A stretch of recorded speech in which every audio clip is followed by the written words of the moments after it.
नमस्कार। आज के इस विश्लेषण में हम एक बहुत ही गहरे और यूनिवर्सल इमोशन पर बात करने वाले हैं, ग्रीफ और लॉस। हम दो ब्रिलियंट पोएट्स कमला दास और डायलन थॉमस के वर्क्स को एक्सप्लोर करेंगे। एक तरफ हमें दिखेगी पुरानी यादों की शांति और ठहराव, तो वहीं दूसरी तरफ मौत के खिलाफ एक जोरदार बगावत। चलिए, बिना किसी देरी के शुरू करते हैं। आज के इस एक्सप्लेनर में हमारा रास्ता कुछ इस तरह होगा।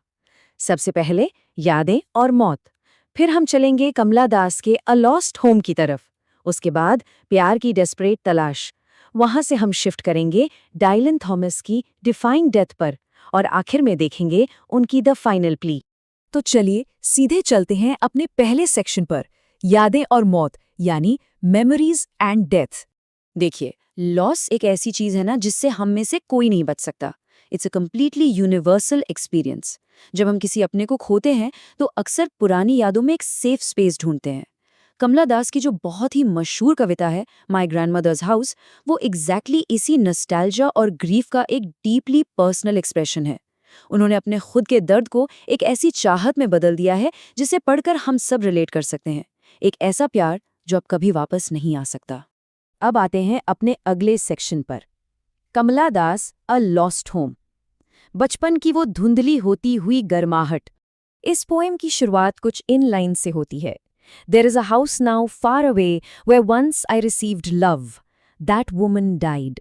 सुनने में कितनी सिंपल लाइंस लगती हैं, राइट? लेकिन इनका इम्पैक्ट सच में बहुत गहरा है। उनकी दादी का जाना सिर्फ एक इंसान का जाना नहीं था, ये एक मैसिव शिफ्ट था। एक ऐसी जगह जो पहले केयर और लाइफ से भरी हुई थी, वहां अचानक से एक खोखलापन और डीप ग्रीफ आ जाता है। It's a jarring absence.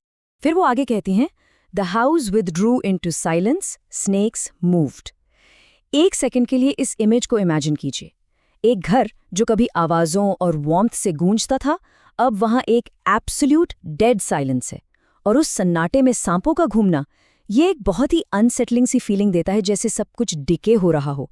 ये क्लियरली दिखाता है कि कैसे वो पहले वाली वार्मथ अब डर और सन्नाटे में तब्दील हो चुकी है। और यहाँ एक बहुत ही कमाल का मेटाफर आता है, ब्लाइंड आईज ऑफ विंडोज। इसका एक्चुअल मतलब क्या है? ये असल में आइसोलेशन और वल्नरेबिलिटी को दर्शाता है। एक ऐसी सिचुएशन जहां रियलिटी को क्लियर देखने से रोक दिया गया हो। स्पीकर उन यादों के घरोखों से बाहर देखना तो चाहती हैं, but it's like she is avoiding the harsh reality. एक अजीब सा ठंडापन और रुकावट है वहां। ये फ्रेज अपने आप में इतना चिलिंग है कि पढ़ते ही हमें सुन कर देता है। बढ़ते हैं तीसरे सेक्शन की तरफ, प्यार की डेस्परेट तलाश, the search for emotional nourishment. अब इन लाइंस पर गौर कीजिए। Behind my bedroom door like a brooding dog. ये उनके अंदर के तूफान, उनकी डीप एंजाइटी को दिखाता है। उन्होंने अपनी घबराहट को एक वॉचफुल आवारा कुत्ते से कंपेयर किया है। जैसे एक बेचैन कुत्ता दरवाजे के पीछे छिपकर देखता रहता है ना, बिल्कुल वैसी ही घबराहट स्पीकर के अंदर कॉन्स्टेंटली मौजूद है। उनकी पीस ऑफ माइंड पूरी तरह छिन चुकी है। और यही लगातार घबराहट अब एक एक्सट्रीम डेस्परेशन बन चुकी है। वो कहती हैं कि वो अब अजनबियों के दरवाजे पर प्यार की भीख मांगती हैं, बेगिंग एट स्ट्रेंजर्स डोर्स। दादी का वो अनकंडीशनल लव खोने के बाद वो खुद को इतना फ्रैजाइल और अकेला फील करती हैं कि किसी भी अजनबी से थोड़े से अफेक्शन की उम्मीद लगाए बैठी हैं। कहाँ उनका वो पास्ट जो प्राइड से भरा था, और कहाँ आज की ये वल्नरेबिलिटी जहाँ प्यार की ये तलाश ट्रांजैक्शनल सी बनकर रह गई है। चलिए अब यहाँ से एक ड्रामेटिक शिफ्ट लेते हैं अपने चौथे सेक्शन में, Dylan Thomas, defying death, raging against the dying light.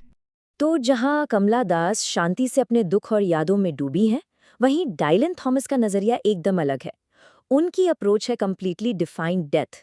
उनकी famous poem do not go gentle into that good night बुढ़ापे और मौत को एक ऐसी बैटल मानती है जिससे आखिरी सांस तक लड़ा जाना चाहिए। ये पोएम क्वाइट एक्सेप्टेंस के बारे में नहीं है, ये एक्चुअली लाइफ, विटैलिटी और उस रेलेंटलेस करेज का एक मैसिव सेलिब्रेशन है। इन शब्दों की शेयर पावर को फील कीजिए। Do not go gentle into that good night. Old age should burn and rave at close of day. Rage, rage against the dying of the light. ये कोई गुजारिश नहीं है, it's a command. कवि कह रहा है कि मौत के आगे चुपचाप घुटने मत टेको।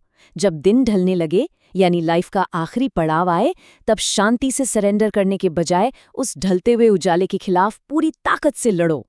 इस पोएम का जो सेंट्रल मेटाफर है उसको समझना बहुत जरूरी है। यहाँ गुड नाइट किसी शांति भरी नींद की बात नहीं कर रहा, it is a clear metaphor for death. ये जिंदगी की वाइटल एनर्जी के फेड होने को दर्शाता है, और डाइंग ऑफ द लाइट वो रोशनी है जो धीरे धीरे बुझ रही है। थॉमस चाहते हैं कि हम सब इस आने वाले अंधेरे को पूरी ताकत से फाइट करें। अब इस ब्रेकडाउन को देखिए। थॉमस ने यहाँ अलग अलग तरह के इंसानों को कैटेगराइज किया है और बताया है कि क्यों उन्हें मौत से लड़ना चाहिए। जैसे वाइज मैन जानते हैं कि मौत आनी है, पर क्योंकि उनके शब्दों ने दुनिया में कोई असर नहीं डाला इसलिए वो लड़ते हैं। गुड मैन इसलिए रोते हैं क्योंकि उनके अच्छे काम उतने उभर कर नहीं आ पाए। वाइल्ड मैन ने जिंदगी को पूरी स्पीड से जिया और अब रिग्रेट करते हैं कि वक्त निकल गया। और आखिर में ग्रेव मैन, जो मौत के बिल्कुल करीब हैं फिर भी उनकी आंखों में मीटियोर्स जैसी आग है। बेसिकली एंड तक आते आते हर इंसान के पास रेजिस्ट करने की एक सॉलिड वजह होती है। अब आते हैं आखिरी हिस्से पर, सेक्शन 5, द फाइनल प्ली, एक बहुत ही पर्सनल एग्जॉर्टेशन। पूरी दुनिया के लोगों की बात करने के बाद थॉमस अचानक से इस पोएम को बेहद इंटीमेट बना देते हैं। वो डायरेक्टली अपने पिता से कहते हैं, and you my father there on the sad height. ये इस पूरे विश्लेषण का सबसे इमोशनली रॉ मोमेंट है। स्पीकर डायरेक्टली अपने पिता से बात कर रहा है जो अब खुद सैड हाइट पर यानी डेथ बेड पर हैं। वो प्लीड कर रहा है कि इस आखिरी वक्त में चाहे मुझे श्राप दो या आशीर्वाद, बट इस मौत के आगे चुपचाप हार मत मानो। तो अगर हम इन दोनों को आमने सामने रखकर देखें, एक तरफ कमला दास हैं, उनकी पोएम में एक क्वाइट सरेंडर है, रुकी हुई चिलिंग यादें हैं और खोए हुए प्यार की एक पेनफुल रिक्वेस्ट है। लेकिन दूसरी तरफ डायलन थॉमस बिल्कुल ऑपोजिट खड़े हैं। उनकी पोएम में मॉर्टैलिटी के खिलाफ एक फियर्स रिबेलियन है, एक उबलती हुई वाइटल एनर्जी है। एक अप्रोच हमें पास्ट में ठहरा देती है तो दूसरी डेथ की आंखों में आंखें डालकर पूरी ताकत से बगावत करती है। इस एक्सप्लेनर के एंड में मैं हम सब के लिए एक बहुत ही डीप और फिलोसॉफिकल सवाल छोड़ना चाहता हूँ। एक ना एक दिन तो हम सभी को इस आखिरी सच्चाई का सामना करना ही है, लेकिन उस अनअवॉइडेबल एंड के सामने क्या हम कमला दास की तरह अपनी यादों और पुराने प्यार के शांत ठहराव में सुकून ढूंढते हैं, या फिर क्या हमें डायलन थॉमस की तरह उस बुझती हुई रोशनी के खिलाफ आखिरी सांस तक बगावत करनी चाहिए? इस बारे में सोचिएगा जरूर। आज के इस विश्लेषण में बस इतना ही।